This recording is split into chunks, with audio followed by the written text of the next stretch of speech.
I'm 30, born and raised in Pennsylvania, and I've camped most of my life.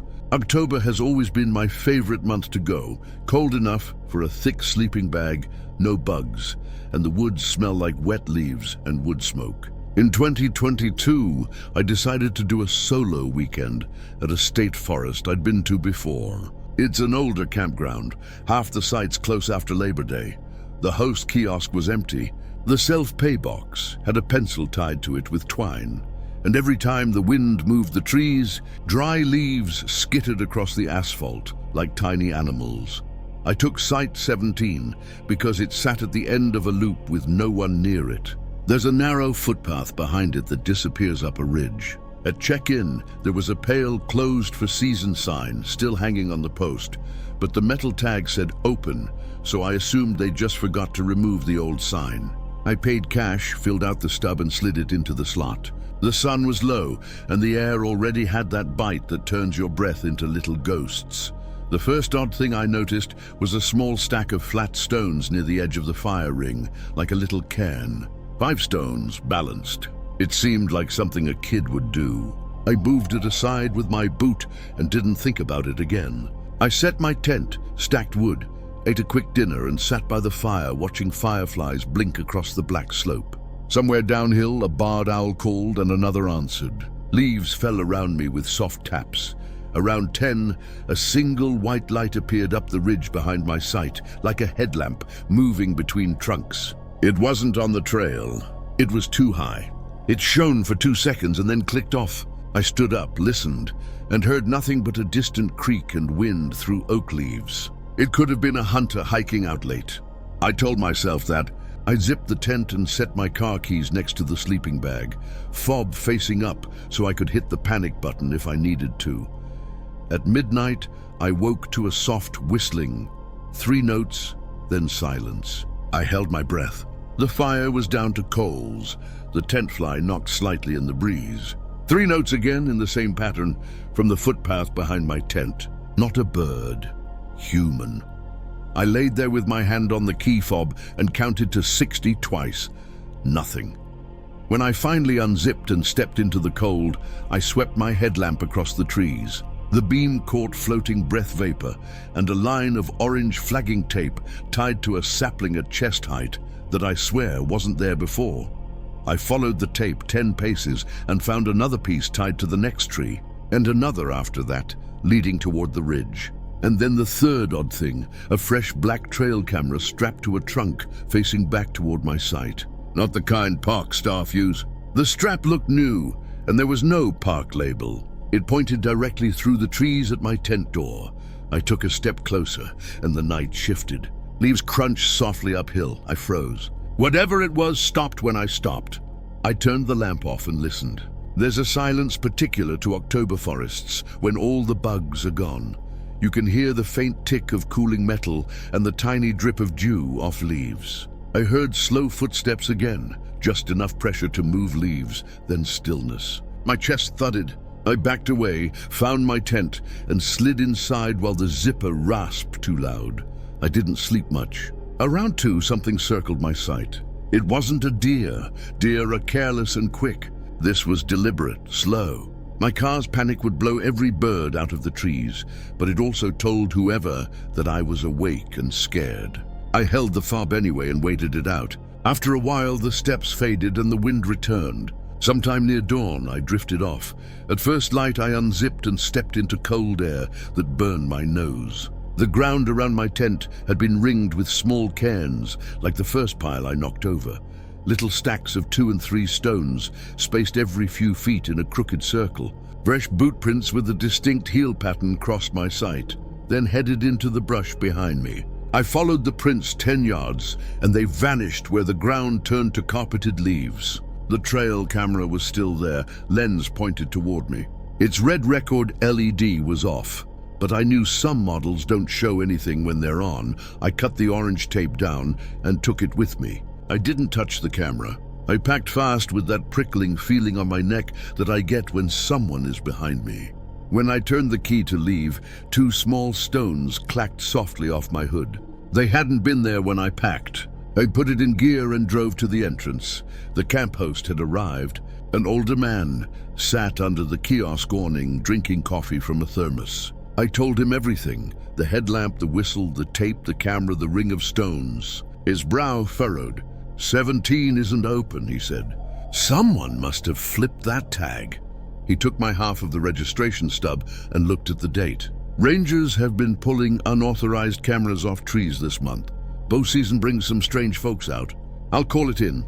I felt equal parts stupid and vindicated. I handed him the strip of orange tape and he shook his head slowly. I drove home on empty roads with the heat on full blast and my eyes in the mirror more than the windshield. 2 days later, I pulled my jacket out of the back seat to hang it up and heard something slide in the pocket. It was a small square photo, a Polaroid. The white was dingy, like it had been in a pocket with dirt. The picture was my sight, taken from across the loop road at night. My tent door was zipped. The timestamp along the bottom tape read 10:14-12:57 a.m. In the right edge of the photo, just in the black beyond the fire ring, there was the faintest arch of light like a headlamp turning away. I don't know how the Polaroid got in my pocket. I didn't take it. I hadn't worn that jacket since the morning I left. I don't have an ending where a ranger arrests someone or I catch them on my own camera. I still camp, but I don't pick the last site on the loop in October anymore. And if I see a pile of stones where there wasn't one before, I don't kick it over. I pack up and find another place. I grew up in North Carolina, so fall colors mean the Blue Ridge to me. In October 2021, my brother, our friend Jess, and I decided to do an overnight canoe trip on a slow, shallow river not far from the Smokies. We put in late afternoon, paddled 2 hours past farms and hardwoods lit up orange and red, and made camp on a little gravel bar with a stand of sycamores behind it. It was cold the way rivers get cold, like it comes up from your bones through the rocks. We had a small fire and sat close. There's a certain kind of quiet that happens after midnight by water. It isn't silent. It's river noise and the tick of cooling rocks, an owl questioning downriver, a distant dog, and every so often a leaf letting go and landing like a fingertip on the surface. We were 3 dots of light in a long black corridor. Sometime around 1, a truck crawled along a ridge far above us. We only knew because a white rectangle of light moved between trunks. Then it was dark again. At 2 a.m., someone yelled, "Help!" across the water. We sat up. My brother half stood and then froze, listening. It came again, "Help!" the way you yell to make a word carry across distance. It was not hysterical or slurred, clear, male, 3 syllables used like a tool. Jess whispered, "Kayla," like I might know what to do. We stared into the trees on the far bank where the river cut a shadow deeper than the rest. The fire popped. "Hello?" my brother called. No answer. We waited. "Help!" Again, a little farther left now, or maybe the wind shifted. I felt my skin crawl even though I wasn't cold.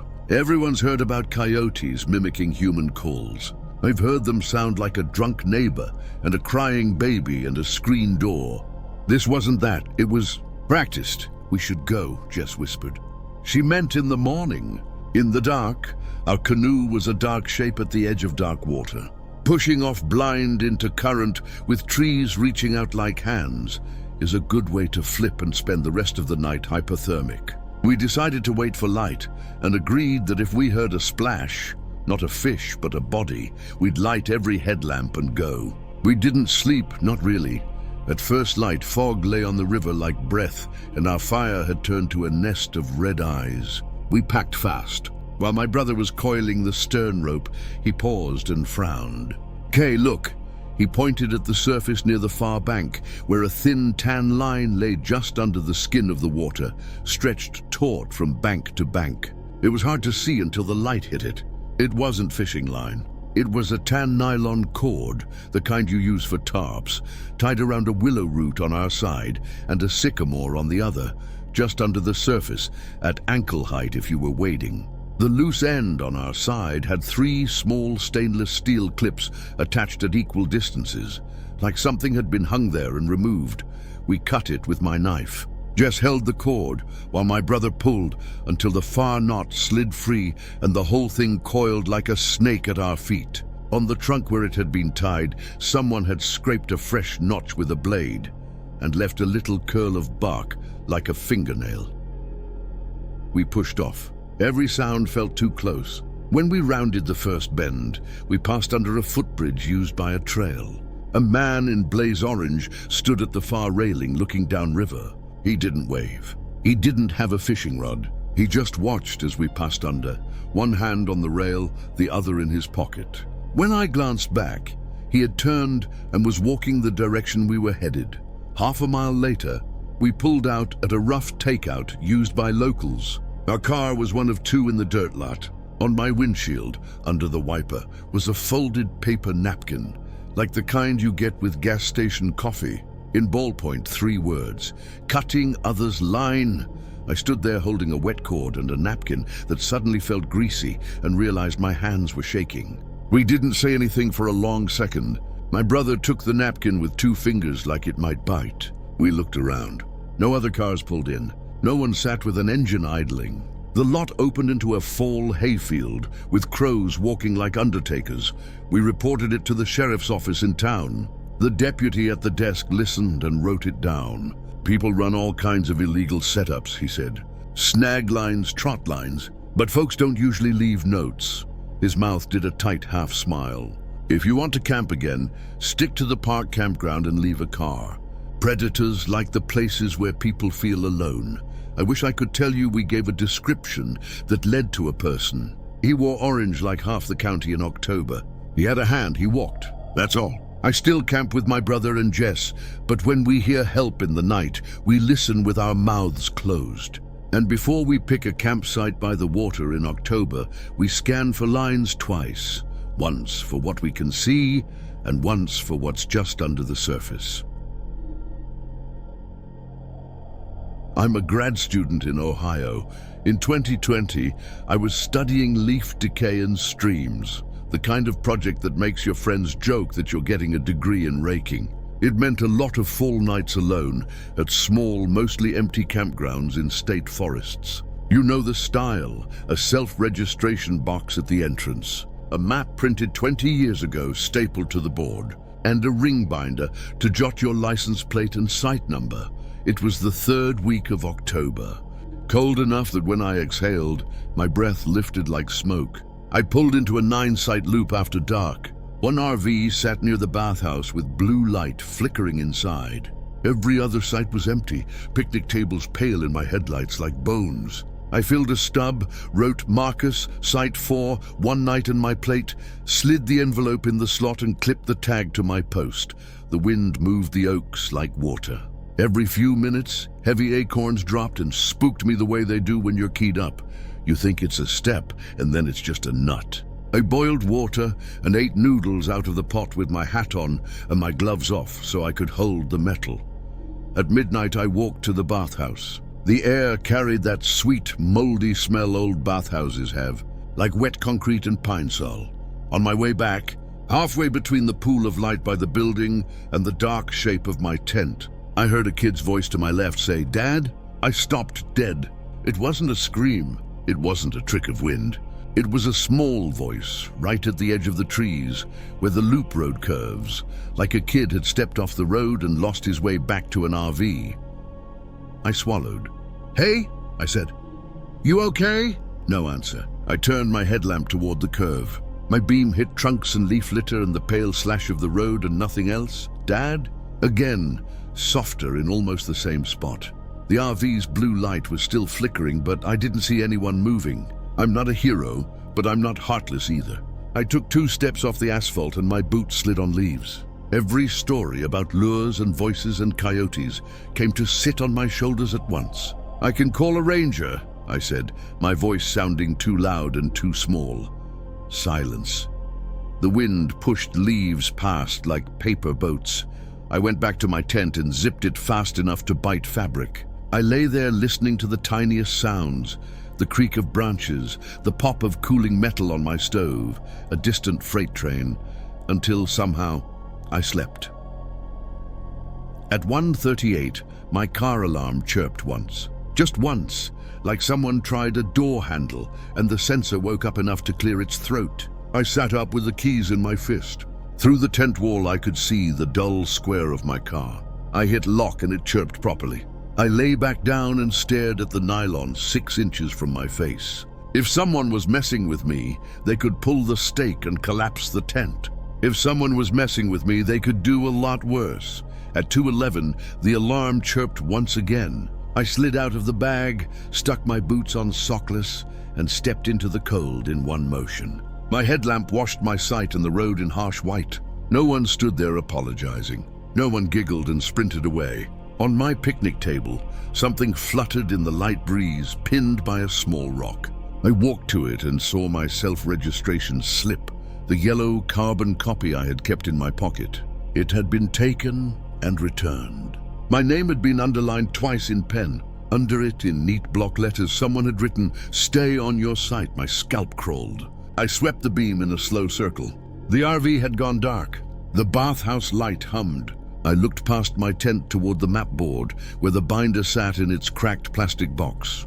Beyond it, the forest fell away to black. I backed to my car, turned the key, and sat with the dome light still on like a stupid target. I turned it off and sat in complete dark with only the dash remainders glowing faintly.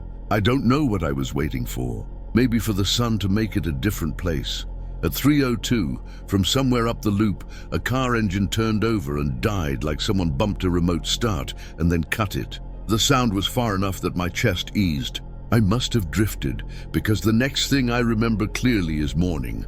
Blue light through the fly. Bird chatter, frost on the picnic table, turning the wood grain white. I went straight to the registration board. The ring binder lay open to my page. My line, my name and plate had notes next to it in different handwriting. Not ranger notes. There were timestamps and actions, like someone had been keeping a log on me. 6:17 arrived. 12:03 walked to bathhouse. 12:15 returned. 1:38 vehicle chirp. 02:11 chirp again. 02:43 vehicle interior light on for 0.05. 03:02 warm engine sound.